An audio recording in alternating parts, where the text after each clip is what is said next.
नमस्कार। आज हम लोग शिक्षा व स्वास्थ्य के क्षेत्र में सरकार की भूमिका प्रश्न उत्तर बिहार बोर्ड कक्षा 3 का करेंगे प्रश्न उत्तर।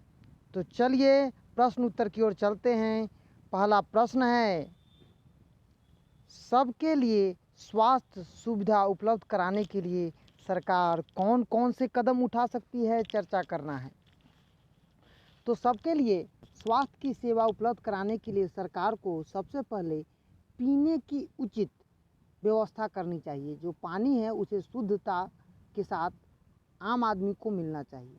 और संस्थाएं जो स्वास्थ्य केंद्र, दूसरा स्वास्थ्य केंद्र जो कि प्राथमिक स्वास्थ्य केंद्र है, जिला अस्पताल आदि को अच्छे ढंग से चलाने की कोशिश और निर्देशित जारी करना चाहिए। सभी अस्पतालों में बच्चों को लगाई जाने वाली जीवन रक्षक टीका दवाई मुफ्त मिलनी चाहिए।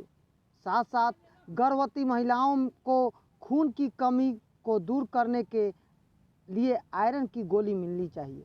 अस्पतालों में बेड की समुचित व्यवस्था होनी चाहिए। डॉक्टर की कमी को दूर करने की हर संभव कोशिश करनी चाहिए।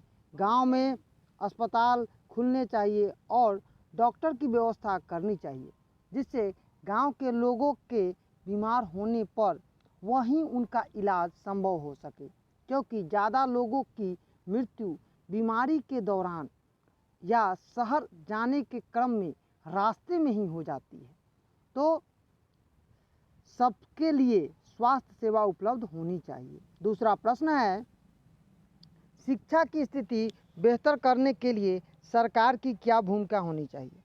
उत्तर लिखेंगे, शिक्षा की स्थिति को बेहतर बनाने के लिए सरकार को शिक्षा को कानून के रूप देना चाहिए।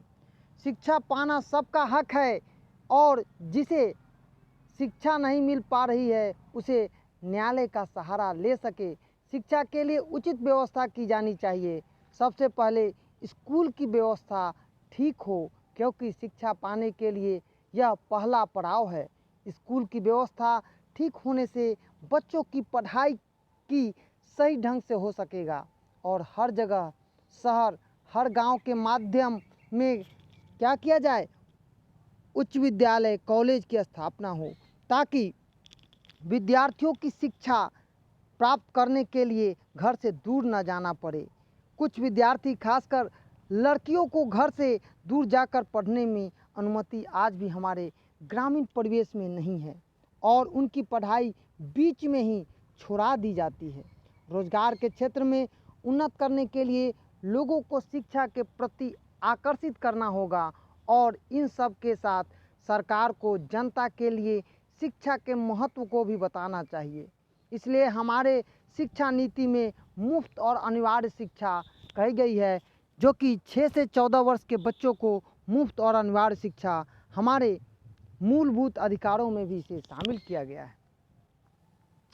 तीसरा प्रश्न है, सर्वे क्यों किया जाता है। अपने पाठ के लिए सर्वे से क्या समझते हैं। उत्तर लिखेंगे, किसी विषय के बारे में जब हमें जानना पड़ता है या किसी की राय को जानना पड़ता है तो हम क्या करते हैं, सर्वे करते हैं। जीवन का यह प्रभाव पड़ता है कि सारी बातों की जानकारी हमें सर्वे से ही प्राप्त होती है। इस पाठ में किए गए सर्वे का मुख्य विषय बच्चों के स्कूल नहीं जाने के कारण का पता लगाना है। इन सर्वे में यह पता लगाने की कोशिश की जाती है कि क्यों बच्चा कभी भूख से स्कूल नहीं जाता है, उनकी स्कूल नहीं जाने के क्या कारण हैं। बच्चे विद्यालय जाते हैं पर बीच में ही विद्यालय क्यों छोड़ देते हैं, इसका क्या कारण है।